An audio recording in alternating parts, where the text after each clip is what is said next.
Greetings, everyone, and welcome to the panel on Wargame Design for Digital Environment. With us today, we have Mike Markowitz. And Mike is a senior research specialist at the Center for Naval Analysis. He has been a wargamer since the age of 9 and a wargame designer since he was 11.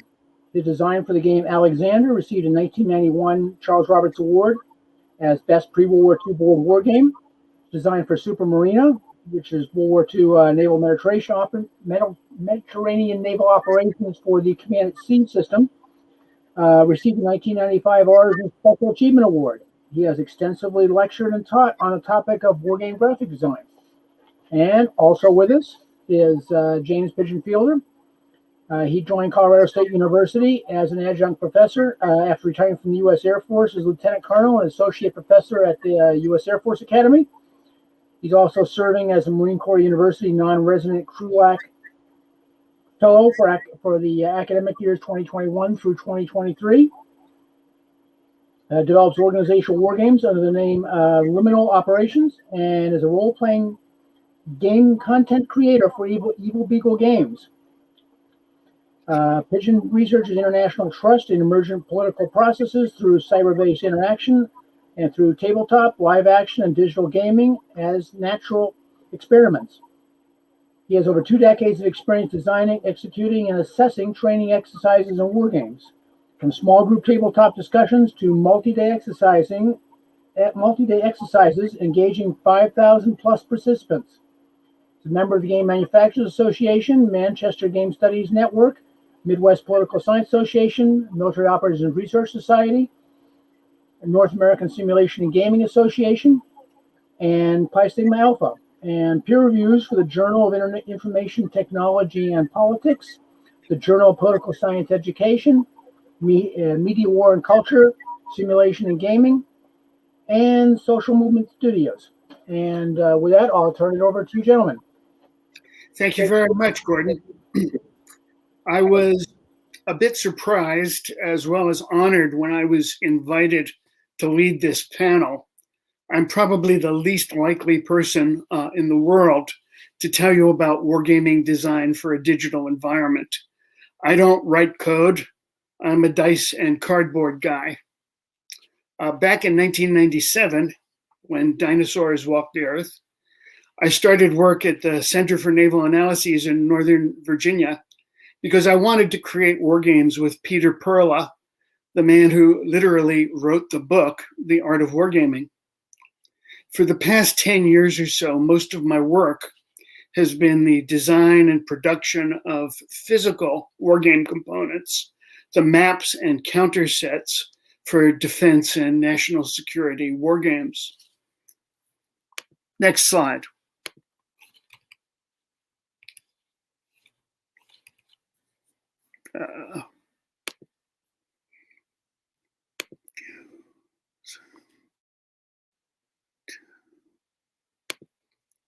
Here's the problem. Wargames are essentially a visual medium, but very few wargame designers are actually visual thinkers. Professional national security wargames are basically social events, often with quite a large number of participants.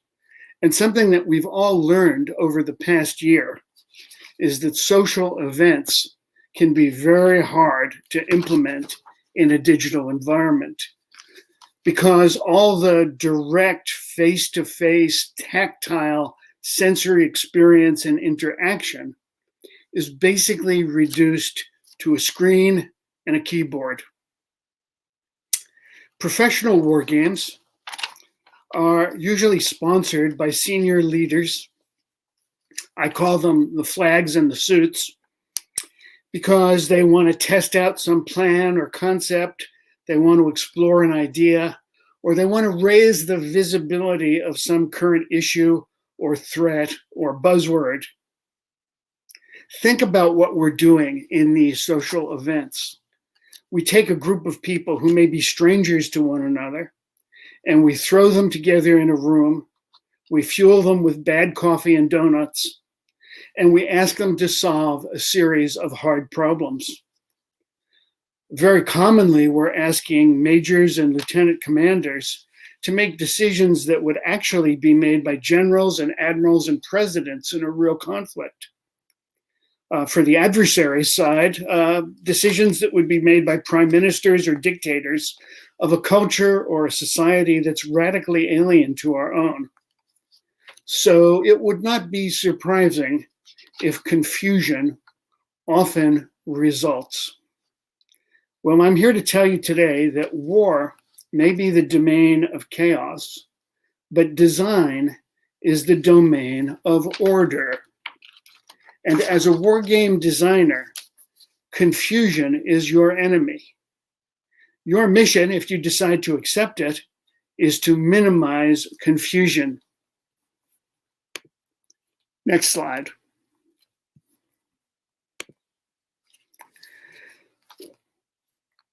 I see many professional war games in which designers have brilliantly executed the proliferation of complexity and then forgot to do ruthless simplification. I've been very gratified that some of my colleagues call this slide the Markowitz cycle. I believe that wargame design is an iterative process that cycles between the proliferation of complexity and ruthless simplification. And as I say, we're very good at phase one, and often the money and the schedule run out before we get to phase two. With the consequence that many of our players are going to be confused much of the time. My framework for thinking about war game design is what I call the four representations: time, space, forces, and effects. Time. Think about time. Your players should never be in doubt about what turn it is in the game or what phase it is in the current turn if you have some complex multi-phase sequence of play. That can be as simple as running a little clock down in the corner of the screen that says what time it is in the game world, what turn we're on, what phase we're in. Your players should never be in doubt about the extent of the battle space, whether that is a digital representation of the entire globe of the Earth, or a geographic flat map on a tabletop, or a network diagram, or some kind of abstract conceptual display of the conflict domain.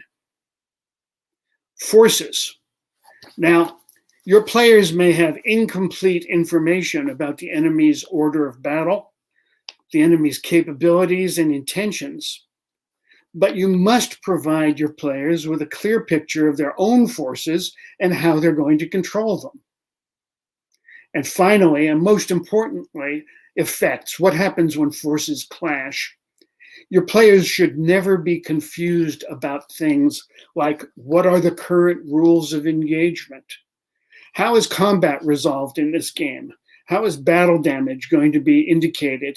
And how are the outcomes of the decisions that your players are making in the game world, how that's going to be reported back to them?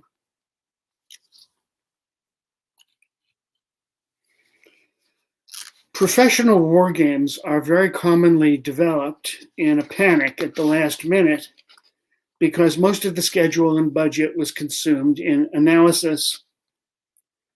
In the non-digital world, or as I call it, the tabletop, we can usually improvise, find workarounds, and sort it out on game day.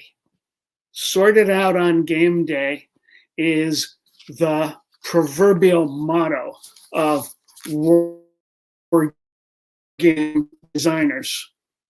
The problem, of course, is that in a digital environment, which is much less forgiving, sorted out on game day may not be a viable option.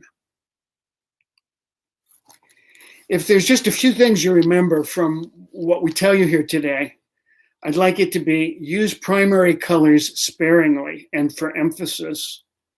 Saturated primary colors, the bright reds and yellows and greens and blues, the small box of crayons, are like shouting. We see far too many game maps and displays that are like a punch in the eye. You should remember that the screen emits light from phosphors or LEDs, whereas the tabletop reflects light from the ambient light in the room. It's a different visual environment, right? The screen is presenting information to your retina at a maximum of about 200 dots per inch.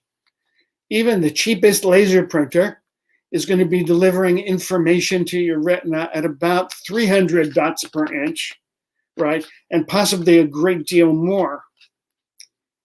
And just as we tend to crowd too many words onto our PowerPoint slides, we usually crowd far too much information onto our game counters and maps. Now, you can get away with this on the tabletop because you can usually push anyone of a lower rank aside and take a closer look at what's on the tabletop. But overcrowding your visual field is catastrophic in the digital environment because on the screen, you may not be able to zoom in that easily to see what's actually going on. Above all, never assume that it's going to work on their system just because it works on your system.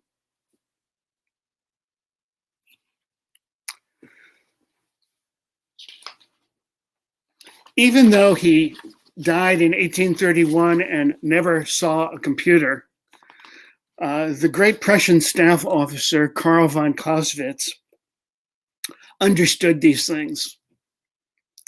Everything is very simple in wargaming, but the simplest thing is difficult. These difficulties accumulate and produce a friction which no one can imagine exactly who has not seen wargaming. With that, over to you, Pigeon. All right. So I made I guess a mindful decision to come in and without slides. I'm going somewhat off the cuff, but I'm very happy to see that many of my remarks are going to, wait for it, dovetail nicely with Mike's comments. I'm going to actually post in the Discord chat right here, right quick in our session. Wouldn't you know, I had an idea of what I want to talk about, largely based on the panel I just gave about an hour ago on methods of just. Sorry, that was yesterday. Methods of distributed wargaming, and then I did another talk on digital gaming about an hour ago. But I just, in a moment of caffeinated brilliance, coined the 4 S's, excuse me, I can count with my fingers. So I called surface, system, sensory, and simple. But I should add an O to it, so it would be like ooze or os, because I always start with, regardless of what type of acronym I come up with, it starts with the objective. So whether it's a manual game, in-person game, or a digital game, I always start with, what is it we're trying to do here? In an educational game, I'm trying to teach my students to do X. In a professional game, I'm trying to ensure that the C-suite learns this or practices this technique. But to that objective, I've learned to add a suffix. We're going to do X delivered manually, or we're going to do X delivered digitally. Because I've learned over time, I have to think about how I'm going to build it in both, differently in these different contexts. Like the types of tools I have available for a purely manual war game are going to be different from what I'm going to use to build a digital game. Now, I'm similar with Mike, though. I don't code at all. I don't code worth beans. I know just enough HTML to get myself into trouble, not enough to get back out. But I do feel comfortable with some readily available digital tools. Discord, Slack, Virtual Tabletop, Tabletopia, Vassal, tools that I know, like I don't have to necessarily code them from scratch. I'm not a Gary Grigsby building the Art of War series from the ground up, but I can build a game inside these tools. I mean, I can even build a simple Theater of the Mind game very quickly inside of just Discord. So knowing that objective that we're going to say we're going to build digitally, this is where I'll go to my 4 S's, starting with, I'm going to repeat myself from my previous talk, so I apologize ahead of time, but I coined the terms surface avoidance and surface recognition. What I mean by there is, we'll start with surface recognition. It's one thing for someone to already know how to play, let's say, Labyrinth by GMT Games on the tabletop. But now they want to do it digitally. So now I have, let's say someone has never played the game before. I have 2 problems. They have to learn how to play the game, and they have to learn how to play the game in an interface. So hopefully the interface is very simple and easy to use. So the easier I can get the player to recognize a surface, i.e. they can sit down and start playing without a lot of additional training, the easier it'll be to get them into the proper mindset and start gathering data and whatnot, and get buy-in from people who, when I explain to them, yes, there's value added from this war game, if you just give me 15 minutes to train your players how to use this. The surface avoidance is the idea that Zoom fatigue is real. This is the idea that someone says, I just don't want to play the game online. I don't want to play a digital version of it. I'm tired of interacting on a screen. My eyes hurt from the bright light. I'm expending all this cognitive power trying to track all these boxes where everyone's communicating independently, where I can't see all their nonverbal communications. And even those people who are talking, they're confined inside of a box, and maybe they can't use their full range of motion to describe a term. It is very tiring for people to do so. So you're going to get some pushback from players who just say, you know what, I'd rather just do this in person. So what I would do then to get over that goes into, maybe I should put this in different order, the sensory aspect. And I'm glad Mike also brought that up as well. Like, what can I do to make the game I've designed appealing to the players? Largely in a digital realm, I'm a huge fan of some sort of haptic feedback. Even if the player doesn't physically feel something in the mouse when they click on it, what if they're looking at the screen where they know that if they click on something, they get a response? They see a piece light up, or they can hear a small trigger sound, like a digital noise, like a boop, beep, beep. There I just did my R2D2 imitation. And if they're really fancy pants, have a haptic feedback mouse where they can actually feel the click, if you will, because then it makes it feel like a real piece. There's a reason why, even on a computer, we're still using these war games that look like physical games, is because people want that haptic, that sensory engagement with it that they can't necessarily get in a purely digitized user interface. It looks recognizable, if you will. Digital also gives us a chance to then build in other sensory effects like audio, adding sound effects, lighting, like how I have the mood lighting here in my office to set the tone. I see Mike has a green screen, so we can add a whole bunch of visual effects if he wanted to in the back. Like if he was running he could have like a headquarters in the background to set up the tone that he's talking from our headquarters, if you will. I only know how to do that in Zoom. Nice. I wish I could add other elements like smell, if you will, but I encourage people to bring coffee to the game digitally, so that at least they get the when the alien archaeologists come and dig up my coffee cup, and they're going to say this cup had religious significance, I'm going to say they were absolutely correct. Anyway, so you adopt the sensory portion. Then you have the system portion. And again, I'm hugging myself uncontrollably that Mike also brought this up, that I really have to worry about this in education. Like I'm teaching at CSU, and I don't know what type of systems my students have. and some might not even have a laptop. So when I say, hey, we're going to play this game using Discord and Astral Tabletop, I have to, find alternate means if a student doesn't have the tools available to use it. I'll put it this way. I had this crazy harebrained scheme I've been working with about actually teaching an IR course this fall inside of Minecraft. But the more I think about it, when I have 150 students per section, I'm at a loss to try to figure out what is it going to take me to get over this everything I brought up here. How do I make it easily recognizable to students? How do I train them to use this tool? Is it worth the extra time? Is it interrupting with the overall objective of teaching my students, and so on? And it might be simpler just to do a Theater Bound Online game on Discord.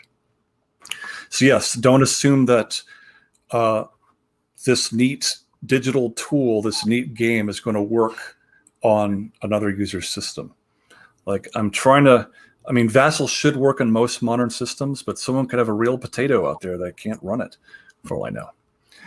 And then finally, going back to James Dunnigan's classic, keep it simple and plagiarize, like the simplest I can make this game, that I can design it so that users or players can sit right down and just start playing. Get away from the spaghetti illustration and use more of that butcher's knife. I think the more value added is going to be coming out of it. I can explain to the commander or the C-suite, there's value added here. It's not going to take a lot of time to train. They'll be able to use this model again in the future without much fuss, because we can rebuild from the same mechanics. And the players get immersed that much quicker. And I want to get the players inside that magic circle so that the learning is happening and the training is happening, and the qualitative actions that I can draw analysis from are taking place without much friction. So anyway, that is basically my take on digital design.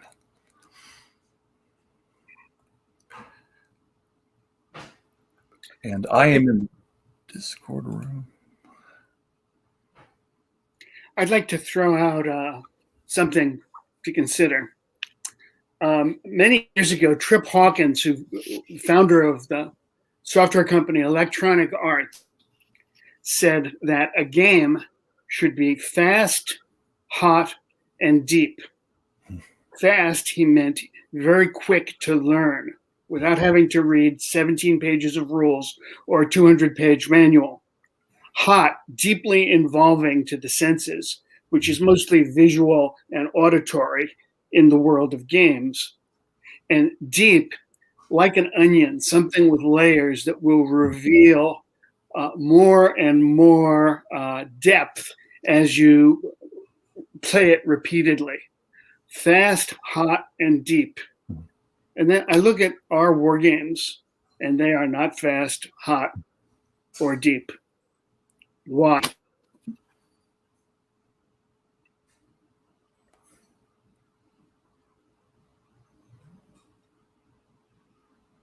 That's a very good question. I think part of that is skills. Yeah, a lot of the people creating the game don't have the skills to make them intense, beautiful, and involving. So I guess before Gordon asks a question, that brings up a larger issue, is in how do you, it's not just a matter of training wargame designers, but you're trying to train them to use two different mediums. Like I'm teaching you the manual method, the physical interaction, the facilitation, but now you have to learn this whole new set of tools that you have to deploy effectively. Oh, and by the way, those tools may not be available on the network you're using, such as I'm a fan of using a combination of Zoom, Slack, and Discord. Zoom, Discord, and Google Docs. If I try to do that in a DoD network, I got to learn how to use Teams, and then I'm limited to the unclass. So then how do I work at higher levels then? Like what tools are available to me there? Well, I'm an old dog, and I had to learn some new tricks during the past year. In my other life, I write for Coin Week about ancient and medieval coins, and they asked me to start doing podcasts. You know, I'm a writer, and they bought me an expensive professional microphone and a digital recording deck and said, do podcasts. And I had to learn how to basically paint pictures because I don't have the graphics in a pure audio environment, right? I have to do it all with voice. And I've got to say, that was not easy. It's a stretch for me, and I have not fully mastered it. But you got to be willing to learn new skills, I think, to survive and thrive in the digital environment.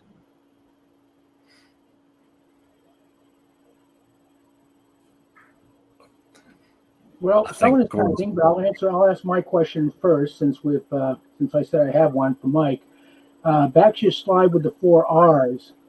Have you been in a situation where you've had to run or do a game where, in fact, part of the point of the game is to make the players confused and see how they react and adapt to a nebulous environment?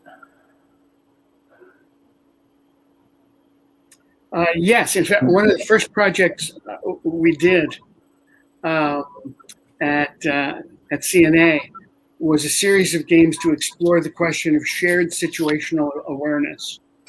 And I created a really simple little game called Scud Hunt, which was played on a 5x5 grid, right? And it was a game of limited information where a group of players, each of whom had a different power, a different ability to search that grid,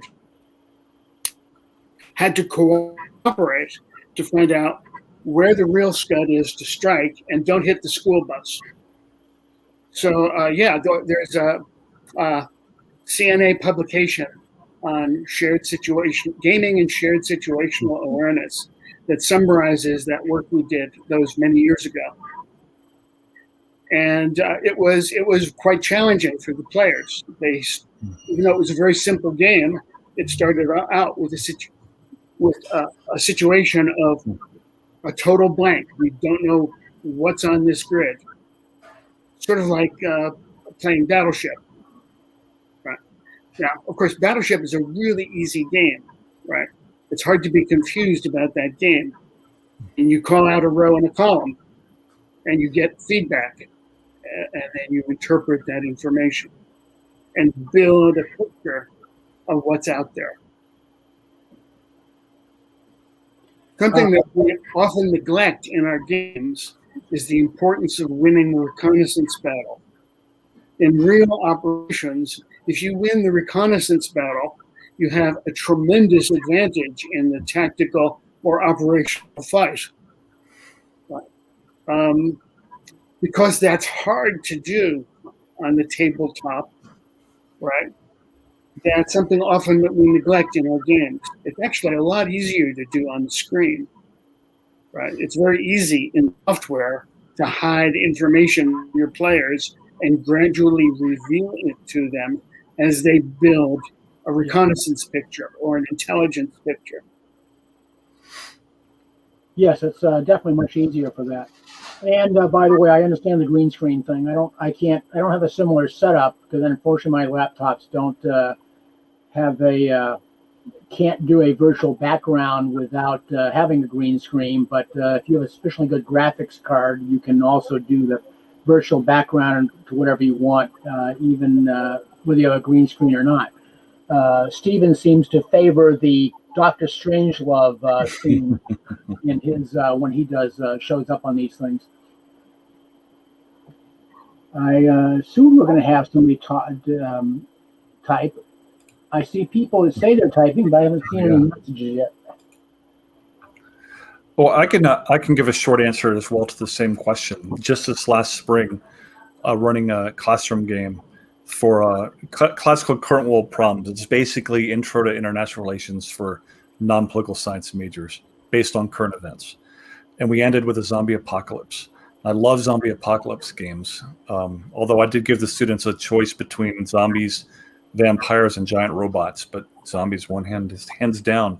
Well, anyway, all they knew is they were going to show up as teams. They were like, some of them were countries, some of them were IGOs, some of them were NGOs and whatnot, and that this event was going to break out.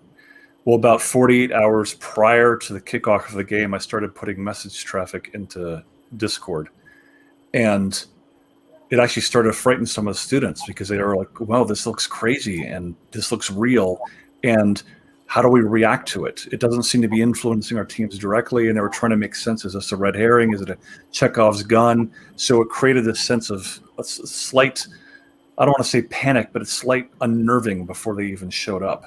So then we had kickoff, of the exercise, and they were already kind of mentally frazzled by the traffic. And then I started picking out the different teams directly, and they were kind of ready to react at that point. Then it kind of built up the emotions for it. And I see we are starting to get questions. I see messages about several people typing, and there are questions starting to appear in the Discord chat. And they're being shown in the private chat. Jake was copying them over to the private chat over here. Let's see. Do you? That's it. That's a tough one. I can, in the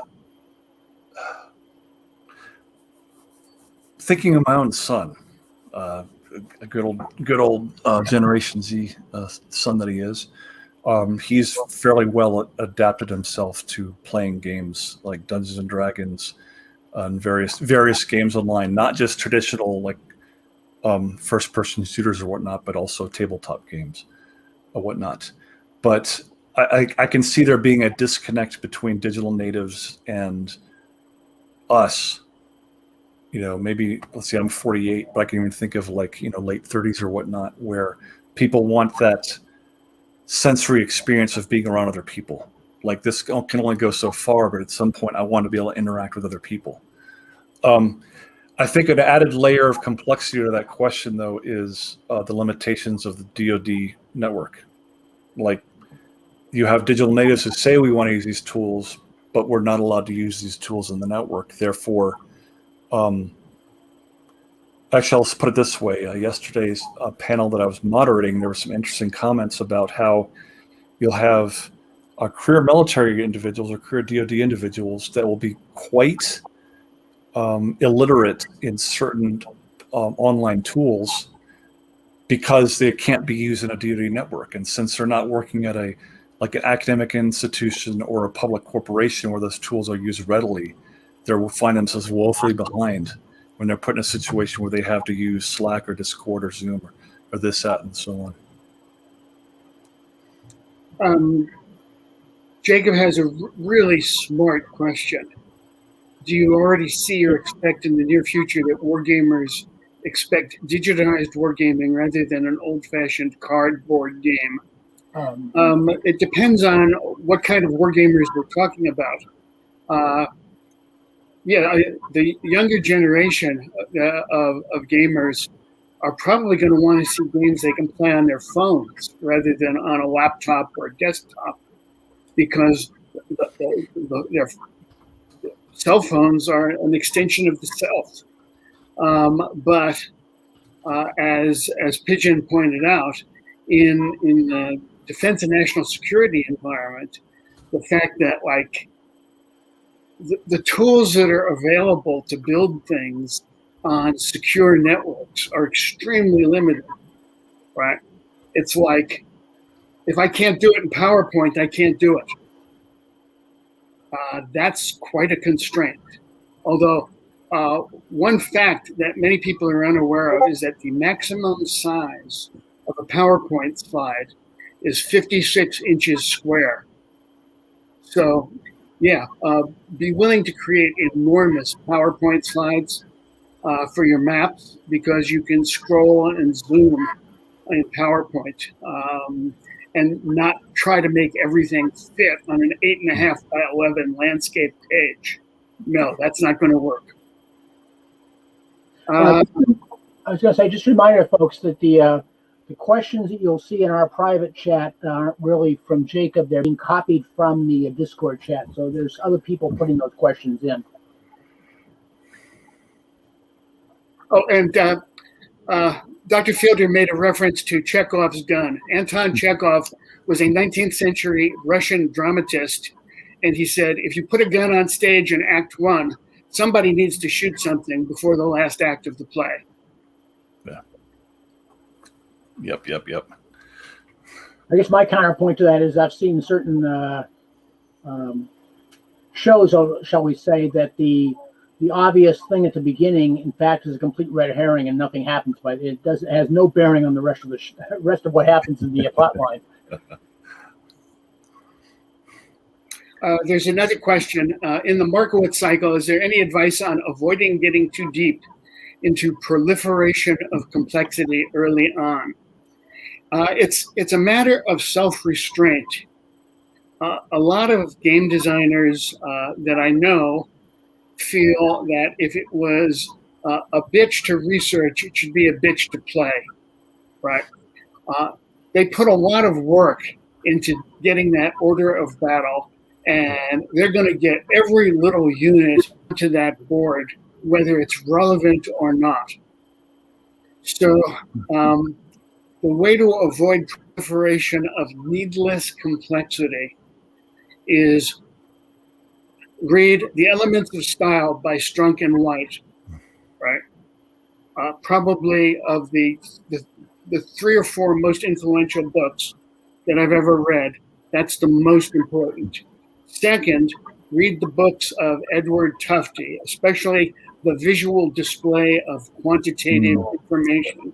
Good one. Right? If you have an opportunity to take Tufte's class, that's an investment in your future as a professional designer. Remember that there is a vast literature of good design, right, that encapsulates hard-won lessons. You are working in the digital environment. If you're a software guy, you should not just have, but you should read the 1995 Apple Human Interface Guidelines, which encapsulates decades of real hardcore research on human perception and applies it to the problem of, getting software that's easy for people to use. The Apple Human Interface Guidelines, 1995 edition. Read it. I will second the Tufte thing. I have, I think he has like 4 or 5 books. I think 5 books out now. I know I have 3 of them, and I've been to, because of work actually sent me to part of one of his classes. We sort of split it up, but I got to go to one of the sessions when he was giving it locally. If I may, I'd like to add on to this as well. You taking that butcher knife approach, add it as well to another question I saw about the state of graphics and user expectations. One, if I think there's mission creep, I always point back to, does what you're adding contribute to the objective of this exercise in any meaningful way? And if it doesn't, then it needs to be cut. So I'm very strict about that. This is the objective my client has given me, and this is what we're going to build and measure against. As far as the graphics, that kind of ties back into the whole, what capabilities do my students have? Like, do they have a laptop can run this? Magnified by what will the DoD network support? Like, I'm trying to imagine just even the Air Force alone allowing the entire network to have like PlanetSide 2 installed on it, so people could practice, first-person shooter tactics. That's somewhat an extreme example, but I would say someone wants this, they want the Porsche, and I would say to them, you can't afford it. First, you have to pay for it. You have to pay for all those fancy graphics. Then you have to pay to maintain it. And you have to probably have a stable of individuals assigned to making sure this new tool runs. That's going to cost money. What was that? Was that old the Wargame system that the deity tried to use in the early 2000s that ended up costing a lot of money for not much benefit? The acronym escapes me. And I'm using that as my foil. This is what happens if you try to make this really nice looking bespoke system. I vaguely remember seeing mention about that, but I can't remember the life of me I can't remember at all what the name of what the acronymic name was.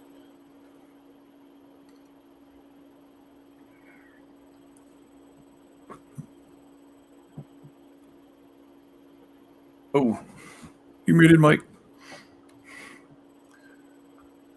There's a third question up there. Oh. Yeah.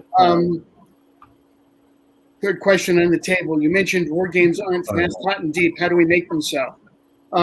Great question. I think one way is to study examples of excellence, right?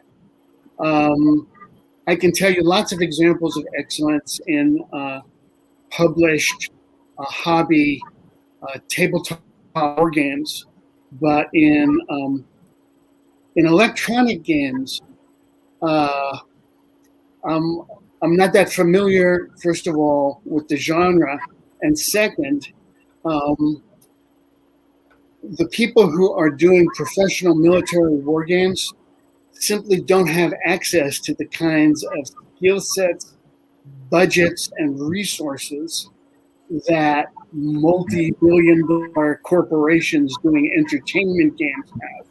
Now, this is a problem when senior leaders see some tremendously fast and deep electronic game that their kids are playing and say, yeah, I want one like that, right? Give me the eye candy and the noise. Well, eye candy and noise cost a lot of money and take a lot of time to develop and debug and test and deliver. So, yeah, big problem. Yeah, I'm imagining the DoD ponying out to get everyone a laptop that's basically capable of mining Bitcoin or something, like a 3700 video card and whatnot. Just don't see it happening. Oh, I want to say, what's a video card? Yeah, exactly. Actually, if I may, Robert made not a question, but a comment, Robert Crandall, talking about the UI and graphics designer. If you all ever get a chance, actually, Mike has a great presentation he delivers on like putting together good graphics for a war game. You know, you can have all these bells and whistles, but if I may put Mark's words in his mouth, or you have something that's simple, clean, easy to read from a distance, and everybody understands what everything needs. So it goes in a lot of the icons and the graphics and the typology and whatnot. So if you ever see Mike's going to give a graphics presentation, give it a watch. It's up on YouTube from Connections Online a couple of months ago. Oh, sweet. All right, I see. There are people typing, so we'll see what.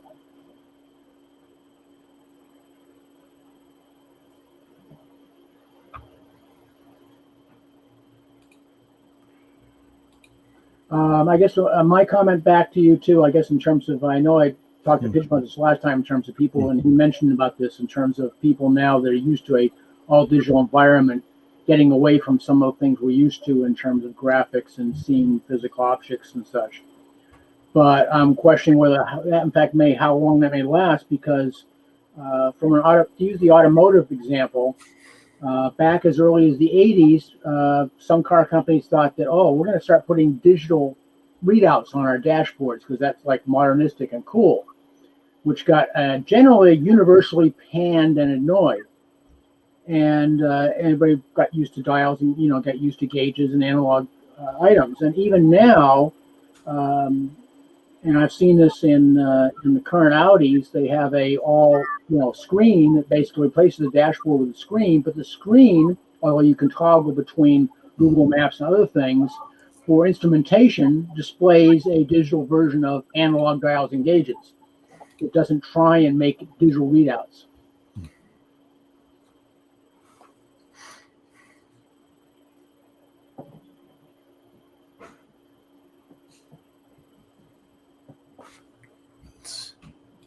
I'm not seeing any other questions at the moment. So if people have them, they should put them in or something while we can. We still have a few minutes to go if necessary, but it's up to you gentlemen when you want to call it if we don't get any more questions shortly, or if there's any other points you want to bring up or discuss. I've said what I came to say. I would mind actually not just questions, but I could post it back to the audience if anyone has anything they want to quickly type about any luck they've had in using just readily available DoD tools, network tools to run like a local training event or something. Yeah, it could be duct taped, but it worked, that kind of thing. For example, I heard yesterday that in the absence of other tools, a team used just SuperNet email to do like kind of a play-by-email game, narrative-based, more like, again, theater of the mind. And it functioned for the intent of the exercise. Again, it met the objective they were trying to train.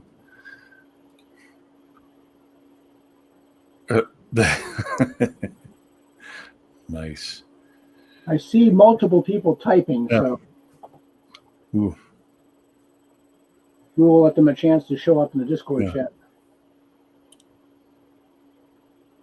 Oh, I'm sorry. Swap out as you can see, I swapped out my entire, or the large visual selection in the background. Although I haven't got any comments this time. I don't think Tracy Johnson is on, but otherwise I'm sure I would have gotten some comment about it. Aha. Sweet. I'm assuming you see those? Yep.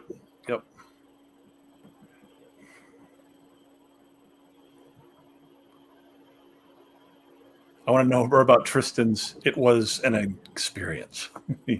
Let's see. Yeah, Google Earth, sweet. PowerPoint.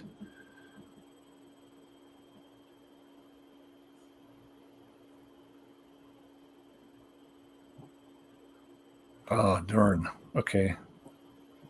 Use the course of action analysis on the distributed, but not the same. Darn it. See, if I could be charged for a day, I'd try to find a way to make the DoD network a little bit more forgiving for this kind of stuff. How do you balance risk versus reward? That's the problem. I'll tell you what, 2 years. If you find a way to create two separate networks, one of which is essentially expendable that you can do these kind of things on, and one of which you actually need to be secure.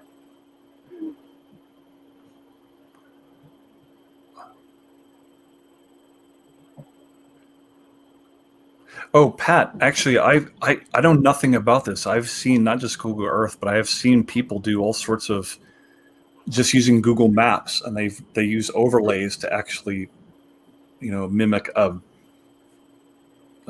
create a battlefield in the middle of like Los Angeles using traditional iconography from Wargaming, but I have no idea how they do it.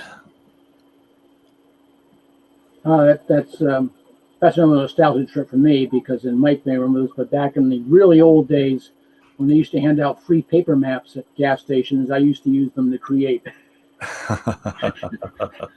games with standard NATO, standard unit symbols and things, and do stuff.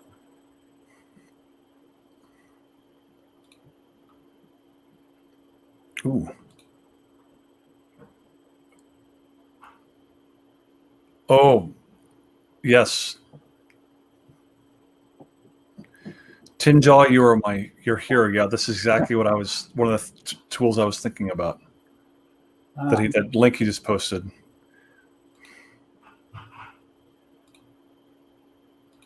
In fact, I'm gonna.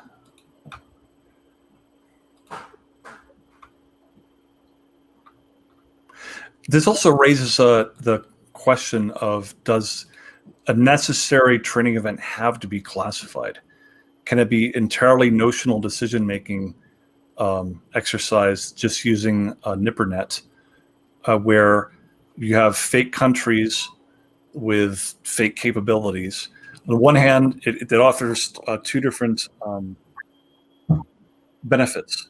One, you can have it unclassified, and two, if you have a good script director or scenario designer, you're creating these conditions where now the players have to make decisions against an opponent or with allies that they have no preconceived notions about. So they have to really practice their critical thinking skills.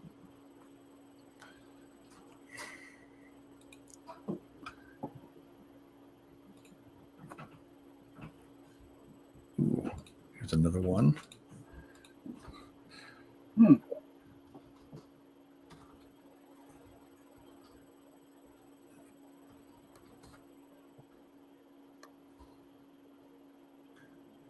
one I like to use in class, I have the People's Independent Group of Ethnically Oriented Nation States, which is in an acronym, PIGEONS. Yes. Ooh. See all the good stuff. Yeah, throwing it back to the audience. We got some good stuff coming in here. Sweet. Yes, there's definitely people putting information out there on the Discord chat, which everybody can access and get these links and for future reference. Well, yeah, unlike Zoom, all this will still be out there. Yeah. It isn't going to go away as soon as the session's over.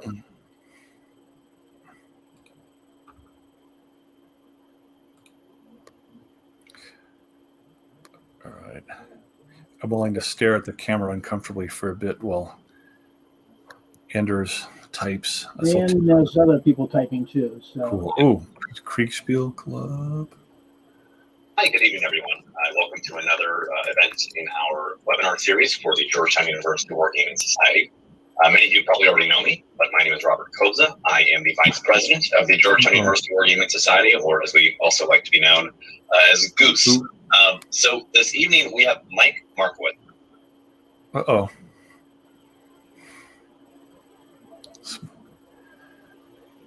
It was all gaming, though. So you've got Pigeon and somebody else has Goose.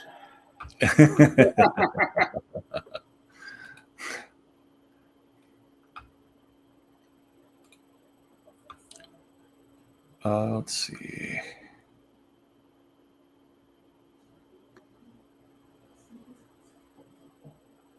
Yeah, I agree with Andrew's comment in the Discord.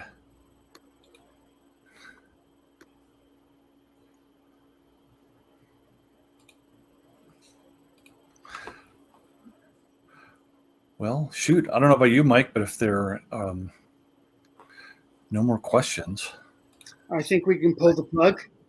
Yeah. It's up to you, gentlemen. Anyway, thank you both for this interesting panel, and plus the amount of information has been contributed by the attendees. I think it's been quite giving people a lot of avenues they can explore on these. So thanks again. And if that's the end of the question and stuff, we can call at this point. But any chat and stuff can continue on the Discord channel. Thank you very much, Gordon. Sounds good. Thank you. Thank you. Hey, too, Mike. Thanks, Good Gordon. night.